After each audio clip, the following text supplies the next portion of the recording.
యేసుక్రీస్తు నామములో కూడి వచ్చిన మీ అందరికీ పెద్దలకి శుభాభివందనాలు తెలియచేస్తూ ఉన్నాం.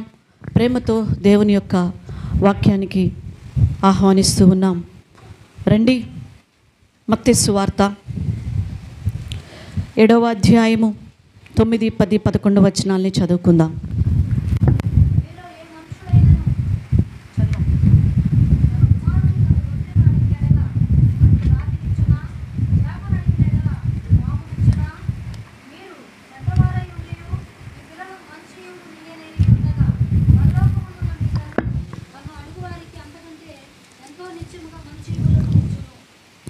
గట్టిగా దేవునికి స్తోత్రం చెప్దాం. హల్లెలూయా. ఈ మాట ఒకసారి అందరము కలిసి చదువుదామా అండి? స్వరం ఎత్తి చక్కగా తీసారా? బైబిల్ తీసారా? చదువుదాం అందరూ. రండి, రెడీ, స్టార్ట్.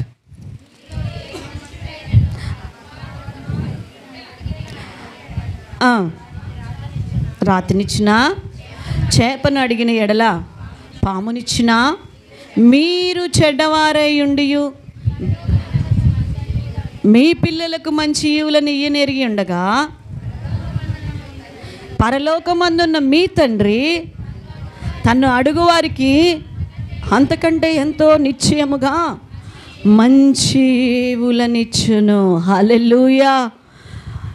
ప్రియమైన దేవుని బిడ్డలారా, ఈ లోకంలో ఒక తండ్రి తన బిడ్డకంట ఆ బిడ్డ వచ్చి చేప అడిగితే పామిస్తాడండి, రొట్టె అడిగితే రాతిని తెచ్చిస్తాడండి. అతను ఎలాంటి వాళ్ళు? చెడ్డ స్వభావం కలిగిన వాళ్ళమే. మనమేం మంచి వాళ్ళం కాదు. మనలో నీతి అనేది ఏదైనా ఉందంటే అది దేవుని కృపే. దేవుని బట్టి నీతిమంతులుగా మార్చబడుతూ ఉన్నామంతే. మనము చెడ్డవారమే. మనలో ద్వేషం ఉన్నది, కోపం ఉన్నది, అసూయ ఉన్నది, పగ ఉన్నది, మత్సరం ఉన్నది, ఓర్వలేనితనం ఉన్నటువంటి చెడ్డవారమే మనము. కానీ మన పిల్లలకి ఏమి ఇవ్వాలనుకుంటామంట? అమ్మా నన్ను ఫాలో అవ్వండి. ఏమి ఇవ్వాలనుకుంటామంట? మంచి ఈవులు. ఈరోజు జాగ్రత్తగా ఉంటే నీ మీద అభిషేకము, దేవుని యొక్క కొత్త మనస్సును నువ్వు ఇక్కడి నుంచి తీసుకొని వెళ్తావు. కొత్త మనస్సును తోసుకొని వెళ్ళిపోతాం ఇక్కడి నుంచి. ఒక చెడ్డ తండ్రే మంచి ఈవులను తన బిడ్డలకి ఇవ్వాలి అనుకుంటే మన పరలోకపు తండ్రి అంతకంటే శ్రేష్టమైన ఈవులను, మంచి ఈవులను మనకి ఇవ్వబోతున్నాడంట. హల్లెలూయా.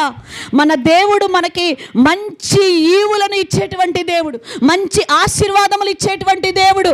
నీ జీవితంలో నువ్వు అనుకుంటున్నావు దేవుడు నన్ను విడిచిపెట్టేశాడు, దేవుడు నన్ను ఎడబాసాడు అనుకుంటూ ఉన్నావు. కాదు, ఆయన నీకు మంచి, నన్ను అడుగు వారికి మంచి ఈవులు, నన్ను అడిగినప్పుడు ఏమి ఇస్తానంటున్నాడు ఆయన?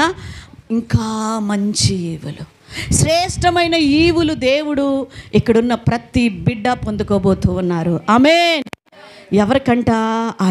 అడగాలంట దేవుణ్ణి. ఏం చేయాలంట?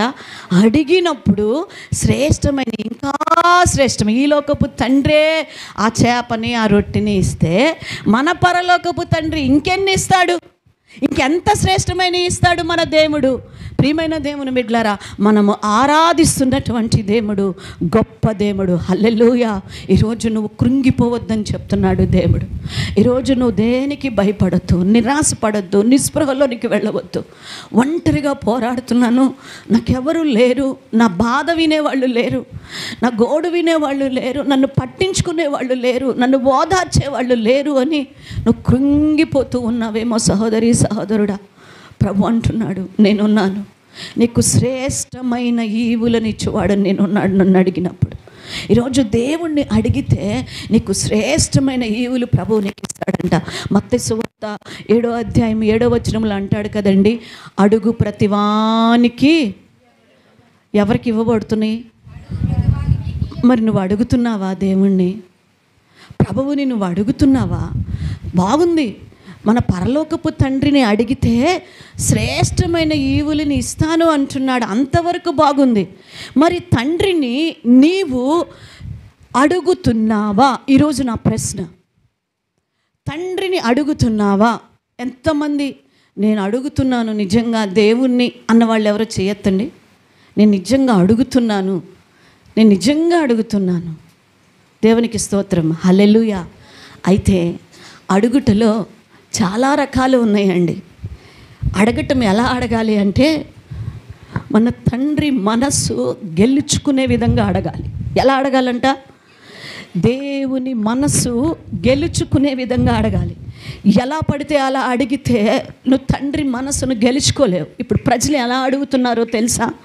చూడండి, యెషయా ప్రవక్త చెప్తారు 30వ అధ్యాయము 1వ వచనము, యెహోవా వాక్కు ఇదే, లోబడనొల్లని పిల్లలకు శ్రమ. బాగా వినండి మాటలు. పాపమునకు పాపము కూర్చుకున్నట్లుగా వారు నన్ను అడుగక ఆలోచన చేస్తున్నారంట. దేవుణ్ణి అడగట్లా, దేవుని దగ్గర ఏ సలహా తీసుకోవట్లా, పాపమునకు పాపము కూర్చుకుంటున్నారు. దేవుణ్ణి అడగకుండానే, ఆయన యొక్క ఆలోచన తీసుకొనకుండానే వీళ్ళ ఆలోచనతో వెళ్ళిపోతూ ప్రభువుని అంటున్నారు, ప్రభా నేను ఈ ఉద్యోగానికి వెళ్తున్నాను, నాకు తోడుగారా. ప్రభా ఇదిగో నేను బయటికి వెళ్తున్నాను, పలానా కార్యానికి వెళ్తున్నాను, నువ్వు నాకు తోడుగారా. ప్రభా నా పిల్లల్ని పలానా చోటకి నేను పంపిస్తున్నాను, నువ్వు తోడుగా వెళ్ళు. ఎలా వస్తాడు దేవుడు నీకు తోడుగా? నీవు ఆయనని అడగకుండా, ఆయన చిత్తము తెలుసుకోకుండా నీవు ఆలోచన చేసి నీ ఆలోచన ప్రకారము నీ కుటుంబాన్ని కట్టుకోవాలనుకుంటూ ఉన్నావు. నీ ఆలోచన ప్రకారము, నీ మాట ప్రకారము నీ భర్తని బాగు చేయాలని చూస్తున్నావు, నీ భార్యని బాగు చేయాలని చూస్తూ ఉన్నావు, నీ బిడ్డల్ని బాగు చేయాలని చూస్తున్నావు.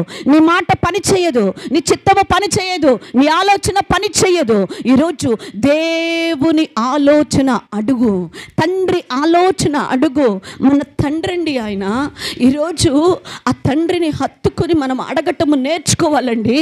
మన తండ్రి హృదయం అలా కరిగిపోవాలి, అలా కరిగిపోవాలి. మన తండ్రి హృదయం మనం అడుగుతున్నప్పుడు, మనం ఏడుస్తున్నప్పుడు ఆయన హృదయం కరిగిపోవాలి. అలాంటి ప్రార్థన అనుభవంలోనికి నువ్వు రావాలి. చాలామంది అడుగుతున్నారు నిజమే, కానీ నువ్వు అడిగే తీరు సరిగా లేదు. నువ్వు దేవునితో, నీ తండ్రితో మాట్లాడేటువంటి ఆ తీరు సరిగా లేదు, ఆ ప్రార్థన సరిగా లేదు. ఏదో నామకార్థముగా అడిగేస్తున్నావు, తండ్రిని మొక్కుబడితో అడిగేస్తున్నావు. ఆ తండ్రిని అడుగుతున్నప్పుడు నీ జీవితంలో ఒక ఫీల్ ఉండాలి. ఒక తండ్రి, ఆయన నా తండ్రి, నేను ఆయన బిడ్డను, నేను ఆయన అడిగితే నాకు ఇస్తాడు. నా తండ్రిని నేను ఎలా అడగాలి, ఏ మనసుతో అడిగితే, ఎలా అడిగితే నా తండ్రి నాకు ఇస్తాడు తెలుసుకోవాలి. చిన్నప్పుడు మాకు ఒకటి తెలుసు, ఏంటంటే మా నాన్న, మా అమ్మ తొందరగా ఏది కూడా గబుక్కున ఒప్పుకునేది కాదు. ఎక్కడికైనా వెళ్తానికి ముందు మా నాన్న పర్మిషన్ తీసుకోవాలి. మా నాన్న అడగాలి అంటే మామూలుగా అడిగితే మా నాన్న నోరు మూసుకొని బా అమ్మను అడుగుపో అంటుంటాడు. అడగట్టు నేను మా నాన్న ఎలా అడుగుతానంటే, నేను నాన్న ప్లీజ్ నాన్న, అందరు వెళ్తున్నారు నాన్న ప్లీజ్ నాన్న అని ఏడుపు ముఖం స్టార్ట్ చేస్తా. నా స్వరం మారిపోద్ది, నా స్వరము, నా యొక్క ఫేస్ ఫీలింగ్స్ మారిపోతాయి. ఇక నన్ను కదిలిస్తే ఏమొచ్చేటట్లు ఉంటుందంటే దుఃఖం పొంగొచ్చేసేసిద్ది అనమాట, ఏడుపు వచ్చేటట్లుగా ఉంటుంది. అది చూడగానే వెంటనే మా నాన్న, సరే మా అమ్మాయి వెళ్ళిద్దంట్లే, వచ్చిద్దంట్లే, పెందలాడే, పంపించు అనేవాడు మా నాన్న. ఈరోజు మన పరమ తండ్రి మనస్సును కూడా నువ్వు తెలుసుకొని నువ్వు అడిగినప్పుడు నువ్వు చేసే చిన్న ప్రార్థన కూడా దేవుడు ఆలకిస్తాడు. ఆయన మనసు తెలుసుకోకుండా నువ్వేదో మొక్కుబడి ప్రార్థన చేసేసుకుంటూ వెళ్ళిపోతుంటావు, ఏదో వెళ్ళిస్తూ వెళ్ళిపోతూ ఉంటావు. ఏమండి, ఒక అధికారి దగ్గరికి వెళ్ళినప్పుడు ఎట్లా మాట్లాడతావు నువ్వు? ఒక తండ్రి దగ్గర నువ్వు ఎలా మాట్లాడతావు? ఒక స్నేహితుడి దగ్గర ఎలా మాట్లాడతావు? ఒక భర్త దగ్గర ఎలా మాట్లాడతావు? భార్య దగ్గర నువ్వు ఎలా నడుచుకొని మాట్లాడతావు? ఒక్కొక్కళ్ళ దగ్గర ఒక్కొక్క తీరు ఉంటుంది, ఒక్కొక్క తీరు. ఇప్పుడు మనం ఆరాధిస్తున్నటువంటి దేవుడు, ఆయనే మనకి దేవుడు, ఆయనే మనకు అన్న, ఆయనే మనకు తండ్రి, ఆయనే మనకు సర్వము. అలాంటి ఆయన దగ్గర ఎలా మాట్లాడాలండి? ఎంతగా గోజాడాలండి ఆయన దగ్గర? నువ్వు ఎలా పడితే అలా అడిగితే ఎలాగా? ఏ మనసుతో పడితే ఆ మనసుతో నువ్వు అడిగేసి దేవుడు నా ప్రార్థన వింటలేదు, దేవుడు నా మొర ఆలకించట్లేదు అని అంటూ ఉంటారు, అలిగేస్తూ ఉంటారు. నువ్వు అడిగి పొందుకోవటం నేర్చుకో. పరిశుద్ధ గ్రంథంలో ఎంతోమంది భక్తులు మరి దేవుణ్ణి మనస్సు గెలుచుకొని అడిగి పొందుకున్నారంట. శ్రేష్టమైనటువంటి ఈవులను అడిగి పొందుకున్నారు. వారిలో మోషే గారు ఉన్నారు, వారిలో దావీదు గారు ఉన్నారు, వారిలో దానియేలు గారు ఉన్నారు, యోసేపు గారు ఉన్నారు. ఎంతోమంది భక్తులని, ఇస్సాకు గారిని మనం చూస్తాం, మరి అబ్రహాం గారిని మనం చూస్తాం. దేవుని మనసు ఎరిగి అడిగి శ్రేష్టమైన ఆశీర్వాదాలను పొందుకున్నారు. హల్లెలూయా. ఈరోజు నీవు నేను కూడా అలాంటి శ్రేష్టమైన ఆశీర్వాదం మన తండ్రి దగ్గర నుంచి తీసుకుందుము గాక. ఆమేన్. ఆయన నా తండ్రి. చెప్పండి, ఆయన నా తండ్రి, నా రాజు. చెప్పండి, నా రాజు. ప్రవీణ్ అన్న గారు చనిపోయి నిత్యత్వంలో ఉన్నారు. ఆయన ప్రజలందరికీ కూడా మన తండ్రిని ఎలాగ పరిచయం చేశారు అంటే, పరిశుద్ధ గ్రంథంలో ఉంది, లేదని నేను అంటలేదు, కానీ ఎక్కువ పదజాలము ఏంటిది అంటే, ఆయన మన రాజు, ఆయన మన రాజు, మన తండ్రి అండి. ఆయన అడిగినప్పుడు నిన్ను త్రోసివేయడు. ఆయన హక్కును చేర్చుకునే దేవుడు. ఆయన నిన్ను ఓదార్చే దేవుడు, నిన్ను ముద్దు పెట్టుకునే దేవుడు. చాలామంది జీవితాల్లో తల్లిదండ్రుల్ని హత్తుకోలేరు. కొంతమంది పేరెంట్స్ పిల్లల దగ్గర అలా కొంతమంది ఉండలేరు. చిన్నప్పటి నుంచి ఆ తండ్రిని హత్తుకోవటము, అట్లాగా అడిగి గట్టిగా అట్లా తీసుకోవటము కొంతమందికి ఉండదు, ఆ చనువు ఉండదు. మా నాన్న కూడా అంతే, ఏదైనా దూరం నుంచే అలిగి ఏడవటం, కానీ ఏదైనా మా నాన్నని టచ్ చేసి గట్టి పట్టుకొని ఏడవటం మాకు కూడా చిన్నప్పటి నుంచి భయం. ఎందుకంటే ఎప్పుడు తాగుతూ ఉండేవాడు. మా పక్కనున్న మా ఫ్రెండ్స్ వాళ్ళ నాన్న వాళ్ళని మీద పడేవాళ్ళు, భుజాలు ఎక్కేవాళ్ళు, అల్లరి చేసేవాళ్ళు, వాళ్ళ నాన్న మీసాలు లాగుతూ ఉండేవాళ్ళు, అలా ఉండేవాళ్ళు. మా నాన్న మేము దూరంగా ఉండే అడిగేవాళ్ళం, కానీ దగ్గరికి వెళ్ళి గట్టిగా పట్టుకొని అడగటం అనేది ఎప్పుడు ఉండేది కాదు మా నాన్నని మేము. ఒకవేళ ఇక్కడ కూర్చున్న నీ జీవితంలో కూడా అలా ఓదార్చేవాళ్ళు, అలా హక్కును పట్టుకునేవాళ్ళు నీకు లేరేమో. నీ తల్లిదండ్రుల దగ్గర కూడా నీకు అలాంటి స్వతంత్రము లేదేమో. నువ్వు ఆ తల్లిదండ్రులని ఒకవేళ అడిగినప్పుడు వాళ్ళు ఇవ్వలేని పరిస్థితుల్లో ఉన్నారేమో. నీ తల్లిదండ్రులు నీకున్నటువంటి వారు ఇవ్వలేనటువంటి స్థితిలో ఉన్నారేమో. అయితే మన పరమ తండ్రి నీకు ఇచ్చుటకు సిద్ధముగా ఉన్నాడు. హల్లెలూయా. నీకు నాకు ఇచ్చుటకు, నిన్ను నన్ను సజీవులుగా నిలబెట్టుటకు ఆయన సిద్ధముగా ఉన్నాడు. హల్లెలూయా. ప్రియ సంగమా, పరిశుద్ధ గ్రంథములో తండ్రి మనసును గెలుచుకొని దీవించబడిందంట ఒక తల్లి. తండ్రి మనసును గెలుచుకుందంట. ఎలా గెలుచుకుందో ఆ తండ్రి మనసుని తెలుసుకుందాం. పరిశుద్ధ గ్రంథములో ఆమె పేరే ఆక్సా. ఏం పేరండి? ఆక్సా. రండి, యెహోషువ గ్రంథము. ఈమె బైబిల్లో 2 చోట్ల మనకు కనిపిస్తుంది. యెహోషువ గ్రంథం 15వ అధ్యాయము 16వ వచనాన్ని చదువుకుందాం. కాలేబు కిర్యత్సాఫేరును పట్టుకొని కొల్లపెట్టిన వానికి అక్సానిచ్చి పెండ్లి చేసేదనని చెప్పగా, ఇక్కడ చూస్తున్నాము. న్యాయాధిపతుల గ్రంథానికి కూడా వద్దాం. 1వ అధ్యాయంలో 11వ వచనం దగ్గర నుంచి చదువుతున్నాను, వినందాం. అక్కడ నుండి వారు దేబీరు నివాసుల మీదకి పోయిరి. పూర్వము దేబీరు పేరు కిర్యత్సాఫేరు.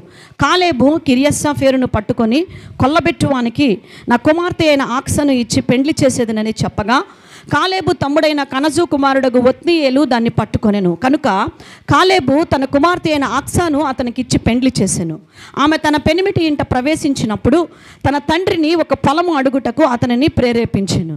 ఆమె గాడిదను దిగగా కాలేబు నీకేమి కావాలనని అడిగాను. అందుకు ఆమె, దీవెన దయచేయము, నాకు దక్షిణ భూమి ఇచ్చి ఉన్నావు, నీటి మడుగులను కూడా నాకు దయచేయమనెను.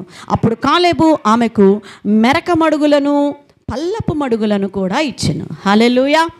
ప్రియమైన దేవుని బిడ్డలారా, ఇక్కడ ఈ ఆక్సా గురించి తెలుసుకోవటానికి ముందుగా ఈ కాలేబు గురించి కొంచెం తెలుసుకుందామండి. కాలేబు మనకి తెలుసు, ఇశ్రాయేలు ప్రజలను నడిపిస్తూ ఉన్నటువంటి సమయంలో యెహోషువ కాలేబు ఇద్దరు కూడా వేగు చూడటానికి వెళ్ళారు. దేవుని యొక్క చిత్తములో నిలబడినటువంటి వాడు, దేవుణ్ణి నిండు మనసుతో ఆరాధించినటువంటి వాడు, ఎవరికి మోమాటము లేకుండా భయపడకుండా సత్యమును ఉన్నది ఉన్నట్లుగా చెప్పినటువంటి వాడు కాలేబు. ఎంతో మంచి సాక్ష్యము కలిగిన వాడు. దేవుడే చెప్తున్నాడు, అతడు నిండు మనసుతో నన్ను ఆరాధించాడు అని ప్రభువే చెప్తున్నాడు.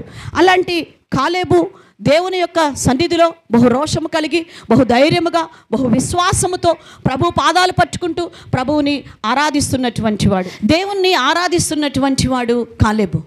అలాంటి కాలేబుకి ఉన్నటువంటి పిల్లల్లో ఒక కుమార్తె ఆక్సా. ఎవరండి? ఆక్సా. ఈమె గురించి మనం చూసుకుంటే మొట్టమొదటిగా ఈ యొక్క ఆక్సా ఆ యొక్క తండ్రి యొక్క దృష్టిలో మరి తన యొక్క జీవితంలో ఎలా బ్రతుకుతూ ఉన్నది అంటే చాలా యోగ్యమైనటువంటి జీవితము, నిష్కళంకమైనటువంటి జీవితము ఆమె జీవిస్తున్నట్లుగా మనం చూస్తూ ఉన్నాం. ఎలాంటి జీవితం జీవిస్తుందండి? యోగ్యమైనటువంటి ప్రవర్తన, అంటే మంచి ప్రవర్తన కలిగినటువంటి కుమార్తెగా మనం చూస్తూ ఉన్నాం. మొట్టమొదటిగా ఆమె చాలా మంచి ప్రవర్తన కలిగి ఉన్నది. ప్రియ దేవుని బిడ్డ, నీవు తండ్రి మనసును గెలుచుకోవాలి అంటే, తండ్రిని నువ్వు అడిగి పొందుకోవాలి అంటే, నీవు కూడా ఒక యోగ్యమైన మంచి ప్రవర్తన నువ్వు కలిగి ఉన్నప్పుడు, ఆ ప్రవర్తనతో తండ్రిని నువ్వు అడిగినప్పుడు నువ్వు ఏదైనా పొందుకోగలుగుతావు. హల్లెలూయా. నీ జీవితంలో నీ ప్రవర్తన బాగోకుండా తండ్రిని అడగటం వల్ల మనము పొందుకోలేము. ఈరోజు తన బిడ్డలు మంచి ప్రవర్తన కలిగి ఉండాలని దేవుడు కోరుకుంటూ ఉన్నాడు. ప్రసంగిలు అంటాడు కదా, నీవు దేవుని మందిరమునకు పోవునప్పుడెల్లా నీ ప్రవర్తన ఎలా ఉండాలంట? జాగ్రత్తగా ఉన్నదో లేదో చూసుకో. నీ ప్రవర్తన సరిగా లేకుండా దేవుని మందిరికి ఎలా పడితే అలా రావద్దు. నీ ప్రవర్తన జాగ్రత్తగా ఉండాలి. నువ్వు ఎక్కడికి వెళుతున్నావు? సినిమా హాల్కి కాదు. ఎక్కడికి వెళ్తున్నావు? పెళ్ళికి కాదు. నువ్వు వెళుతుంది పరిశుద్ధ దేవుణ్ణి ఆరాధించడానికి వస్తున్న దేవుని సన్నిధి. ఇదేమి చాడీలు చెప్పుకునేటువంటిది కాదు ఈ స్థలము. ఒకరి మీద ఒకరు అసూయపడేది కాదు ఈ స్థలము. పరిశుద్ధుడైన దేవుణ్ణి ఆరాధించే దేవుని సన్నిధి. ఈ సన్నిధికి వచ్చేటప్పుడు నీ ప్రవర్తన ఎలాగుంది? ఈడకు వచ్చిన తర్వాత నీ ప్రవర్తన ఇంకా మారిపోవాలి. నీ యొక్క ప్రవర్తనను బట్టి నువ్వు మొరపెట్టినప్పుడు దేవుడు నీ మొర ఆలకిస్తాడంటండి. దేవుడు నీ జీవితంలో గొప్ప కార్యాలు చేస్తాడని దేవుని వాక్యము సెలవిస్తున్నది. చూడండి, కాలేబు కుమార్తె మంచి ప్రవర్తన కలిగి ఉన్నది. ఈరోజు నీ పిల్లలు ఎలాంటి ప్రవర్తన కలిగి ఉంటున్నారు? తన తండ్రి ప్రవర్తనే కుమార్తెకు వచ్చింది. అవునండి, కాలేబు ప్రవర్తన కుమార్తెకు వచ్చింది. నీ ప్రవర్తన నీ పిల్లల మీదకి వెళ్ళిపోతుంది. ఈరోజు ఎలాంటి ప్రవర్తన కలిగి ఉంటున్నావు? లోతు పిల్లలు ఎలాగున్నారంటండి? ఎలాగున్నారు? బహు భయంకరముగా చెడిపోయిన వారిగా ఉన్నారు. తండ్రితోనే పాపము చేసిన వారిగా ఉన్నారు లోతు యొక్క కుమార్తెలు. అలానే యాకోబు యొక్క కుమార్తె మనకు తెలుసు, దీనా. ఎలా ఉందండి తన ప్రవర్తన? బహు భయంకరముగా ఉన్నది. ఎవరిని లెక్క చేయట్లా. ఒక తండ్రి భయం లేదు, తల్లి భయం లేదు, ఎవరి పర్మిషన్ లేదు. ఇందాక చెప్పాను చూడండి, పాపమునకు పాపము కట్టుకొనుచు తమ సొంత ఆలోచనలతో వెళ్ళిపోతున్నారని. అలా వెళ్ళిపోయింది సొంత ఆలోచన. ఈరోజు తండ్రి ఆలోచన లేదు. పిల్లలు ఈరోజు ఇంటిలో ఉన్నప్పుడు నీ తల్లిదండ్రుల ఆలోచన ప్రకారము, మంచి ఆలోచన ప్రకారం నువ్వు నడవాలి. స్కూల్లో ఉన్నప్పుడు నీ టీచర్ యొక్క బోధకి, వారి యొక్క గద్దింపులకి, హెచ్చరికలకి, స్కూల్ టీచర్ యొక్క ప్రకారం నువ్వు నడవాలి. సంఘములో దేవుని బిడ్డలు, విశ్వాసులు, సేవకులు బోధిస్తున్నప్పుడు వారి యొక్క హెచ్చరికల ప్రకారము వాక్యమునకు లోబడుతూ, దేవునికి లోబడుతూ నడుచుకోవాలి. ఈరోజు మనం ఎలాగా ఉన్నామో చూడండి. ఒక మంచి సాక్ష్యము ఆమె కలిగి ఉన్నది ఆక్సా. ఆ మంచి సాక్ష్యముతో, ఆ మంచి ఆ యొక్క ప్రవర్తనతో తండ్రిని అడుగుతూ ఉన్నదండి. ఈరోజు నువ్వు ఎలా అడుగుచూ ఉన్నావు? రిబ్కా ఒక మంచి సాక్ష్యము కలిగినటువంటి బిడ్డగా మనం చూస్తూ ఉన్నాం. ప్రియ సంగమా, ఈరోజు నీ జీవితంలో నువ్వు ఎలాగో ఉన్నావు? నువ్వు ఒక మంచి సాక్ష్యము కలిగి ఉంటే నువ్వు ఆయన కుమార్తెవైపోతావు. కొరింథీయులకు రాసిన 2వ పత్రిక 6వ అధ్యాయంలో 18వ వచనంలో చెప్తూ ఉన్నాడు దేవుడు, మరియు నేను మిమ్మును చేర్చుకొందును. చూడండి, నేను మీలో నివసిస్తాను. ఎప్పుడు? నీ ప్రవర్తన బాగున్నప్పుడు మీతో నేను ఉంటాను. నువ్వు మొరపెట్టినప్పుడు, నువ్వు అడిగినప్పుడు నీ కన్నీటిని తుడిచే తండ్రిగా నేను ఉంటాను నీతోటి. నీ ప్రవర్తనని సరిచేసుకో. ఆయన అంటున్నాడు, నేను పరిశుద్ధుణ్ణి కనుక మీరు పరిశుద్ధులుగా ఉండండి. నా బిడ్డలు పరిశుద్ధంగా ఉండాలి. కాలేబు కుమార్తె కాలేబులాగా పరిశుద్ధంగా ఉంటుంది.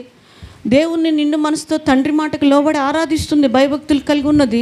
మరి మన పరమ తండ్రి అని చెప్పుకుంటున్నాం, ఆయన బిడ్డలు అని చెప్పుకుంటున్నాం. మనము కూడా పరిశుద్ధంగా ఉండాలి. పరిశుద్ధమైన ప్రవర్తన కలిగి మనము దేవుణ్ణి వెంబడించేటువంటి వారిగా ఉండాలి. ఈరోజు మరి మనము ఎలాగా ఉన్నామో మనల్ని మనము పరిశీలన చేసుకోవలసిన వారముగా ఉన్నాం.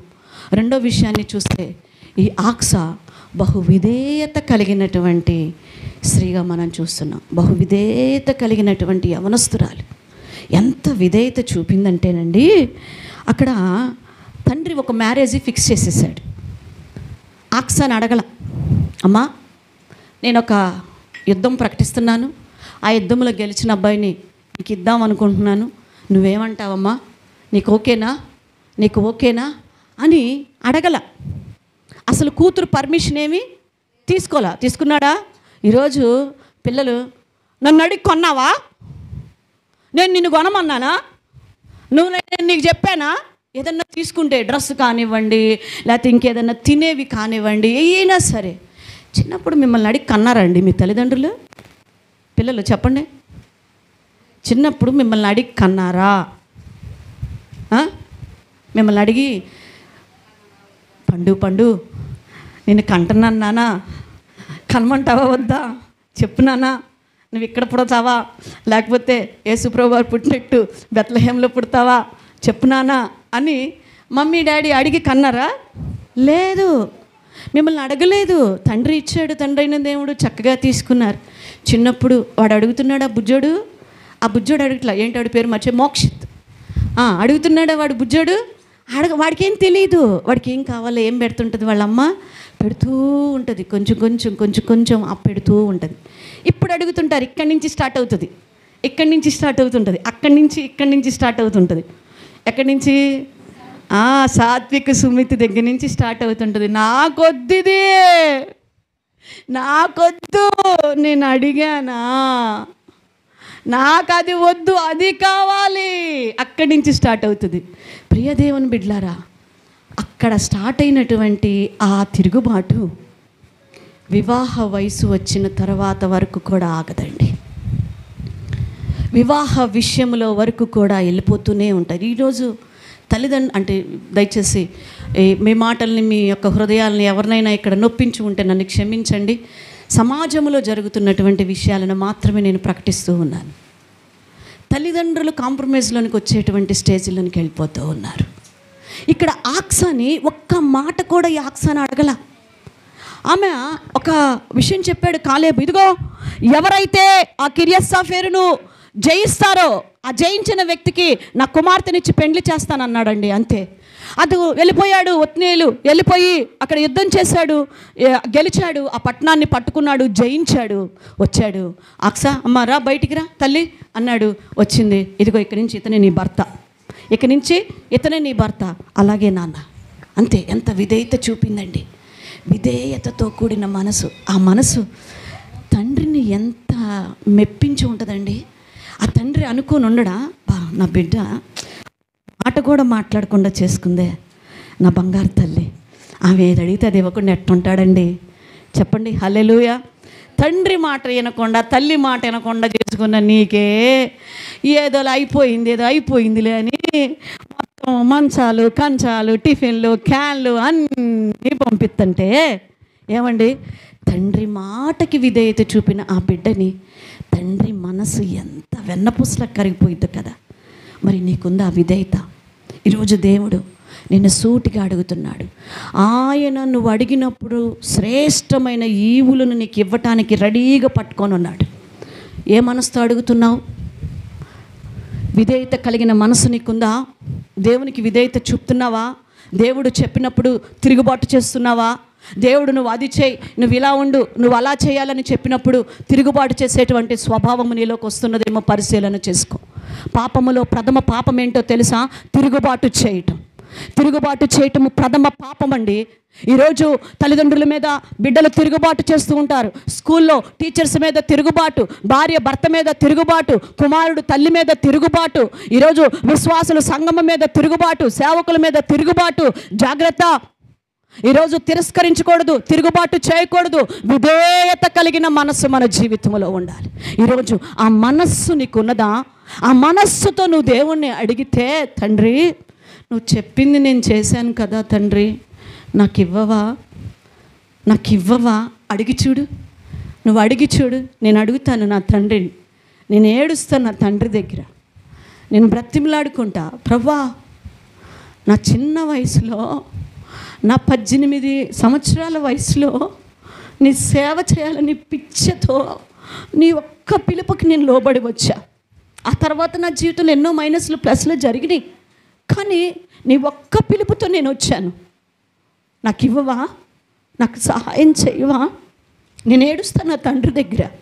ఎందుకంటే ఆయన మాటకి నేనేం చూపించాను? మరి నువ్వు చూపిస్తున్నావా? నీ పరమ తండ్రి మాటకి నువ్వు విధేయత చూపిస్తున్నావా? ఒకవేళ చూపించక పొరపాటు చేస్తుంటే పశ్చాత్తాపడు, అడుగు. ఇక్కడి నుంచి నీకు నేను విధేయత చూపుతాను. మన యేసయ్యే చూపించాడు. ఎట్లా చూపించాడు? సిలువ మరణము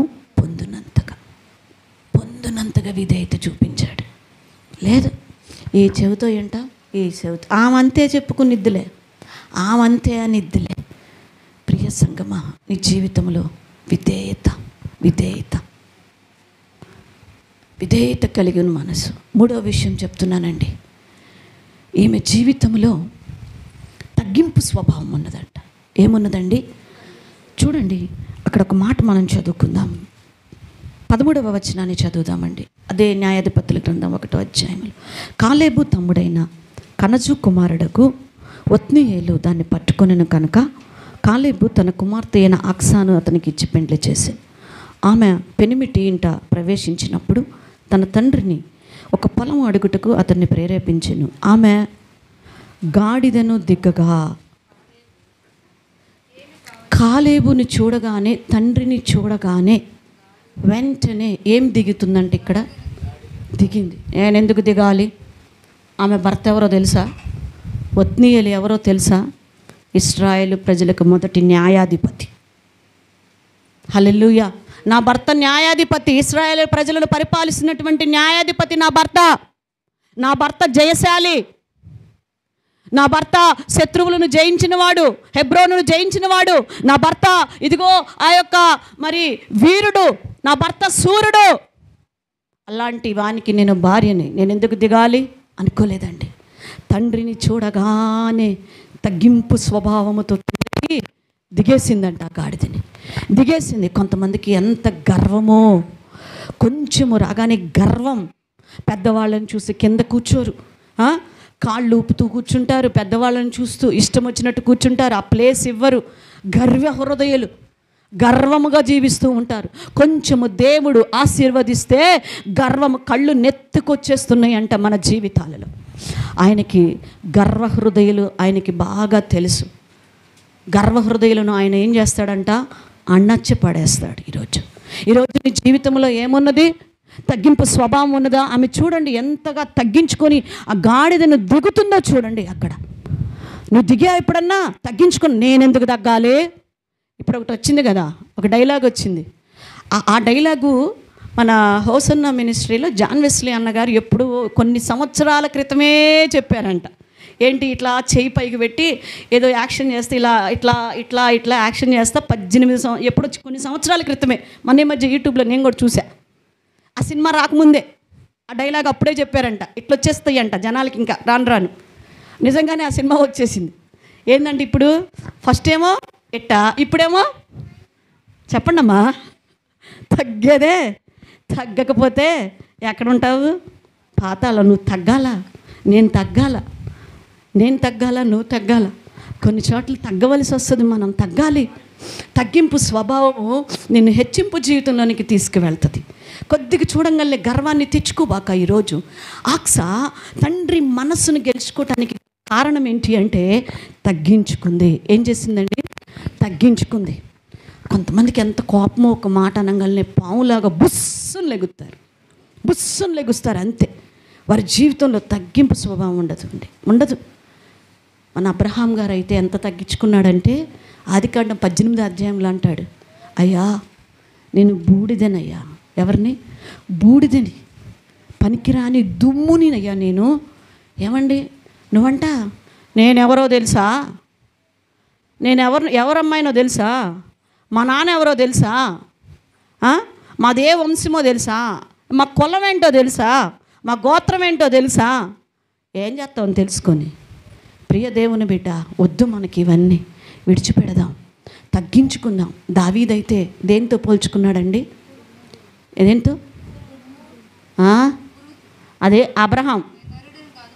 ఆ తర్వాత ఇంకా చచ్చిన కుక్కతో పోల్చుకున్నాడు. మీకు ఒకసారి చెప్పా, చచ్చిన కుక్కతో. బతికున్న కుక్కని ఛాయ్ ఛాయ్ ఛాయ్ అని 100 సార్లు మనం కనుక దాని మీద అరిసామంటే అది ఒక్కసారి ఎంత మంచి కుక్క అయినా ఒక్కసారైనా ఏమనిద్ది? నిన్ను భూ అనిద్ది. చచ్చిన కుక్క అనిద్దా? దావీదు అలాగ అనుకుంటున్నాడు, నేను చచ్చిన కుక్క. నన్ను ఎంతమంది అయినా అన్నాయి, ఎవరైనా ఏమైనా అన్నాయి, నేను చచ్చిన కుక్కనే. అంత తగ్గించుకున్నాడండి. చక్రవర్తి అండి ఆయన, చక్రవర్తి తగ్గించుకున్నాడు. ప్రియ సంగమా, ఈరోజు దేవుడు తగ్గింపు జీవితాన్ని నీలో చూస్తున్నాడు. ఆక్సాలో తగ్గింపు జీవితాన్ని చూశాడండి. 4వదిగా ఆక్సా అనగా ఆభరణము. అర్థము ఏంటండి? ఆభరణము. ఆభరణము ఆభరణము అనగా ఆత్మ సంబంధమైనటువంటి ఆభరణములు. లోక ఆభరణం అంటే ఆక్సా ఆభరణం అంటే ఆభరణాలు కావాలి, ఇంటికి వెళ్ళి నాన్న లేకపోతే ఏమండి మాకు ఆభరణాలు కలిగించండి అని అనబాకండి. ఆత్మ సంబంధమైనటువంటి ఆభరణములు ధరించుకున్న వారముగా దేవుణ్ణి అడగాలంట. ఈ ఆక్సా కూడా ఈ ఆత్మ సంబంధమైన ఆభరణములు తన పేరుకు తగినట్లుగా ధరించుకున్నది. ఏంటి? కీర్తన గ్రంథము 96వ అధ్యాయము 9వ వచనం. కొన్ని ఆభరణాలు మనం చూద్దాం. కీర్తన గ్రంథము 96వ అధ్యాయము 9వ వచనం. పరిశుద్ధ అలంకారములు. ఏంటి ఇవి? పరిశుద్ధత అనేటువంటి ఒక అలంకారం నువ్వు ధరించుకోవాలి. చాలా సామెత 3:3.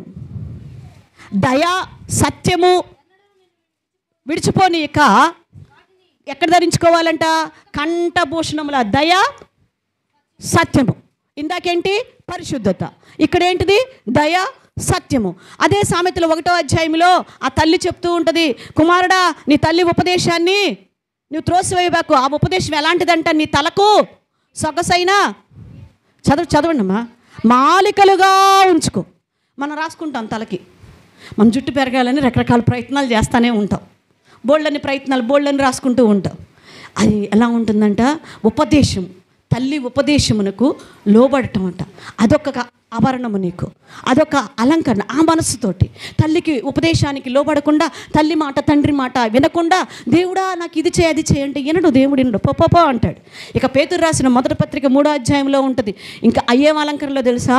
సాధుత్వం అనేటువంటి ఒక అలంకరణ, మృదుత్వము అనేటువంటి ఒక అలంకరణ కనిపించింది పేతురు రాసిన 1వ పత్రిక 3వ అధ్యాయంలో. సాధుత్వము మృదుత్వము చూస్తాం. ఇక తిమోతికి రాసిన 1వ పత్రికలో 2వ అధ్యాయంలో 9, 10, 11 చదవండి అమ్మా. మరియు స్త్రీలు అణుకువయు. స్త్రీలు అంటే సంఘం అండి, సంఘానికి కూడా వస్తుందండి ఇది. సంఘము స్త్రీతో పోల్చబడింది, వధువు సంఘముతో పోల్చబడింది, వధువు స్త్రీతోటి పెండ్లి కుమార్తెతో పోల్చబడుతూ ఉన్నది. స్వస్థ బుద్ధియు తగుమాత్రపు వస్త్రముల చేతను జడలతోనైనను బంగారముతోనైనను ముత్యములతోనైనను మిగుల వెలగల వస్త్రములతోనైనను అలంకరించుకోనికి. దేంతో అలంకరించుకోవాలో చెప్పు. అలంకరించుకోకూడని చెప్పావు. దైవభక్తి గలవారమని చెప్పుకొని స్త్రీల వలె సత్క్రియల చేత. ఏంటి ఈ ఆభరణం పేరేంది? మంచి క్రియలు, మంచి పనులు. ఏమండి? దయ, సాధుత్వము. ఇక్కడ చూస్తే మంచి క్రియలు. ఎన్ని అలంకరణలు. ఇవన్నీ ఎవరిలో ఉన్నాయంట? ఎస్. అందుకే తండ్రి మనసుని అలా గెలిచేసుకుంది. ఈరోజు నువ్వెందుకు గెలుచుకోలేకపోతున్నావు? ఎన్నిసార్లు దేవుణ్ణి అడుగుతున్నావు, ఎన్నిసార్లు ప్రార్థన చేస్తున్నావు. ఆయనేమో నన్ను అడుగుండి నేను అంతకంటే శ్రేష్టమైన ఈవుల్ని ఇస్తానని మన తండ్రి చెప్తున్నాడు. నువ్వెందుకు శ్రేష్టమైన ఈవిని పొందుకోలేకపోతున్నావు? నా మాట మీకు అర్థమవుతుంది అనుకుంటున్నాను. హల్లెలూయా. ఎందుకు నువ్వు పొందుకోలేకపోతున్నావంటే ఈ అలంకరణ నీ జీవితంలో లేదు కాబట్టి. 5వ విషయం మీకు తెలియజేస్తున్నాను. ఆమె మంచి ప్రార్థనా పర్రాలు. హల్లెలూయా. ఎవరంటే ఆమె మంచి ప్రార్థనా పర్రాలు. మంచి ప్రార్థనా పర్రాలు. తను ప్రార్థన చేయటమే కాదు, పక్కన వాళ్ళ చేత కూడా ప్రార్థన చేయించాలని ప్రయత్నం చేసింది. నువ్వు చేయవా చెప్పించింది. ద సేమ్ ఆమె దిగి ఆమె అడుగుతుంది, తండ్రి నాకేమివ్వు, దీవెనా దయచేయి తండ్రి. చూడండి ఆ మాట చదువుకుందాము. ఒత్నీయేలు దాన్ని పట్టుకొనిన కనుక కాలేబు తన కుమార్తె అయిన ఆక్సాను అతనికి ఇచ్చి పెండ్లి చేసెను. ఆమె తన పెనిమిటి ఇంట ప్రవేశించినప్పుడు తన తండ్రిని ఒక పొలము అడుగుటకు అతనిని ప్రేరేపించెను. ఆమె గాడిదను దిగగా కాలేబు నీకేమి కావాలని అడిగాను. అందుకే ఆమె దీవెన దయచేయము, నాకు దక్షిణ భూమి ఇచ్చి ఉన్నావు, నీటి మడుగులు నాకు దయచేయి. ఏమండి ఇది ఆమె తండ్రిని అడుగుతుంది. ఆ తండ్రి ఇంకా ఆమె మనసు చూసి, ఆమె జీవించిన విధానమును చూసి, ఆమె తనకి లోబడిన విధానమును చూసి ఆమెను చూడగానే, అమ్మా ఏం కావాలి నాన్న నీకు, ఇట్లా వచ్చా, ఏం కావాలి అర్థమైపోయింది తండ్రికి. తన బిడ్డ వస్తుందంటే ఏదో పని మీద వస్తుంది అర్థమైపోయింది. నువ్వు మోకరించావంటే తండ్రికి అర్థమైపోయిద్ది. నీ బాధ అర్థమవుతుంది, నీ కష్టం అర్థమవుతుంది, నీ శ్రమ అర్థమవుతుంది, నీ యొక్క ఏడుపు అర్థమవుతుంది. అప్పుడు అడుగుతాడు దేవుడు, నాన్న ఏం కావాలి నాన్న నీకు, మా ఏం కావాలి నీకు, నీకేం కావాలి? నాకు బండి కావాలి, బైక్ కావాలి. సుమిత్ ఏం కావాలి, ఏం కావాలి ఇవి అడుగుతుంటారు. ఈమె చూడండి ఏం అడిగింది. మొదట నాకు దీవెన, నీ దగ్గర నుంచి ఫస్ట్ నాకేం కావాలి, బ్లెస్సింగ్. ఆ తర్వాత అడుగుతుంది, నాకు నీటి మడుగులు ఇవ్వు నాన్న, భూమి ఇచ్చావు కదా, దానికి ఏం కావాలి, నాకు నీటి మడుగులు కావాలి నాన్న. తను అడుగుతుంది, తన భర్తను అంటుంది, అయ్యా నువ్వు కూడా అడుగు మా నాన్నే, మీరు కూడా అడగండి, ప్రేరేపిస్తుంది. అడగండి అయ్యా మా నాన్ని. ప్రియదేవుని బిడ్డ, నువ్వు అడుగు, నీ పిల్లలకి నేర్పించు, నువ్వు అడుగు, నీ భర్తకి నేర్పించు, నీ భార్యకి నేర్పించు, నీ తోటి వారికి నేర్పించు. అడగటం, దేవుని దగ్గర మొరపెట్టడం నేర్పించు. ఏమి నేర్పిస్తున్నా అడుగు. రే మీ నాన్న వచ్చాడు, డబ్బులు అడుగురా. రే మీ నాన్న వస్తున్నాడు, బయటికి వెళ్దాం అడుగురా. రే మీ నాన్న కొనిపెట్టమని అడుగురా. మాయ్ మీ అమ్మని అడుగు, మీ నాన్న అడుగు, మీ అమ్మ వస్తుంది, మీ అమ్మమ్మ వాళ్ళు వస్తున్నారు వాళ్ళని అడుగు, మీ నాయనమ్మ వాళ్ళు వస్తున్నారు అడుగు. మీ తుంపల్లాగా అంతకంటే శ్రేష్టమైన దేవుడు మనకున్నాడు. మన పరలోకపు తండ్రి దగ్గర, అక్కడ గదిలు ఆయన దగ్గర అన్నీ కూడా మనకు కావలసినవి అన్నీ కూడా అలా అలా పడున్నాయంట, ఎక్కువైపోయి పడున్నాయి. నీకు ఎప్పుడెప్పుడు ఇవ్వాలా అని దేవుడు చూస్తున్నాడు మనకి, నీకు ఎప్పుడెప్పుడు అవకాశం ఇవ్వాలా అని దేవుడు చూస్తూ ఉన్నాడు. గొప్పమై ఉన్నాయి ఆయన దగ్గర ఎన్నో ఎన్నో లెక్కలేని ఆశీర్వాదాలు, పట్టజాలనంత విస్తారమైన దీవెనలు ఆయన దగ్గర ఉన్నాయి. ప్రియ సంగమా, నువ్వు అడుగు. నువ్వు అడగటం ఎలాగా, దేవుని చేత ప్రేరేపించబడి నువ్వు దేవుణ్ణి అడుగుతూ వారికి నేర్పించు. ఆ ప్రార్థన అడుగుతున్నదంటండి ఈమె ఎంత చక్కగా అడుగుతూ ఉన్నదో. ప్రియ దేవుని బిడ్డలారా, ఈరోజు నువ్వు అడుగు. ఆమె ఏమడిగిందంట, నీటి మడుగులు అడిగినట్లుగా చూస్తున్నాం. ఇది నీటి మడుగులు అనగా దేవుని వాక్యానికి, ఆత్మ సంబంధమైన ఆశీర్వాదాలకి గుర్తుగా ఉన్నదండి. ఏంటి అండి, ఆత్మ సంబంధమైనటువంటి దీవెనలు అనగా ఆత్మ ఫలములు, ఆత్మ వరాలు, కృపావరాలు, ఆత్మ ఫలములు, ఇలా ఆత్మ సంబంధమైన దీవెనలండి. వాక్యమును ఎప్పుడు కూడా శారీరకంగా తీసుకోకూడదు. ఆమె అక్కడ అడుగుతుంది, నీటి మడుగులు అంటే ఆత్మ సంబంధమైనటువంటి ఆశీర్వాదాలు. ప్రియ సంగమా, నీ జీవితంలో నువ్వు దేవుణ్ణి అడుగు. ఆయన అన్నాడు, మొదట నా నీతిని, నా రాజ్యమును వెతకండి, ఆ తర్వాత మీకేం కావాలో మీకు ఇస్తాను. ఆత్మ సంబంధమైన అవసరాలు ఫస్ట్ నువ్వు దేవుణ్ణి అడుగు, ఆ తర్వాత శరీర సంబంధమైనటువంటి అక్కర్లు దేవుడు నీకు తీర్చబోతూ ఉన్నాడు. హల్లెలూయా. ఈరోజు నువ్వు అడగటము నేర్చుకో. ఆమె నీటి మడుగులను అడిగితే తండ్రి ఇంకా ఏమిచ్చాడంటండి, ఏమిచ్చాడంట, మెరక భూములు, పల్లపు భూములు రెండు ఇచ్చేసాడంట. రెండు ఇచ్చాడు. మత్తయి సువార్త 6:33 చదవండి. మత్తయి సువార్త 6:33. కాబట్టి మీరు ఆయన రాజ్యమును, నీతిని మొదట వెతకండి. అదండి ఆ మాటను గట్టి పట్టుకొని ముందు ఆయన నీతిని, ఆయన రాజ్యాన్ని వెతుకు. ఆయన పని చేయి, ఆత్మ సంబంధమైన పని చేయి. శరీర సంబంధమైన ఆశీర్వాదం నీకు బోల్డ్ అని ఇస్తాడు దేవుడు. ఒక సమర్పణ కలిగి అడుగు దేవుణ్ణి. ఈరోజు నీటి మడుగులుతో పాటు మరి మెరక భూములు, పల్లపు భూములు దేవుడు ఇచ్చాడు. మెరక భూములు అంటే, మెరక అంటే ఏంటిదండి, ఎత్తు ఎత్తు ఎత్తు అంటే పరలోకపు ఆశీర్వాదాలు. ఏ ఆశీర్వాదాలండి, పైనుంచి వచ్చేటువంటి పరలోకపు ఆశీర్వాదాలని, ఆత్మ సంబంధమైన దీవెనలని దేవుడు కుమ్మరిస్తూ ఉన్నాడు. పల్లపు భూములు అనగా భూ సంబంధమైన ఆశీర్వాదాలు.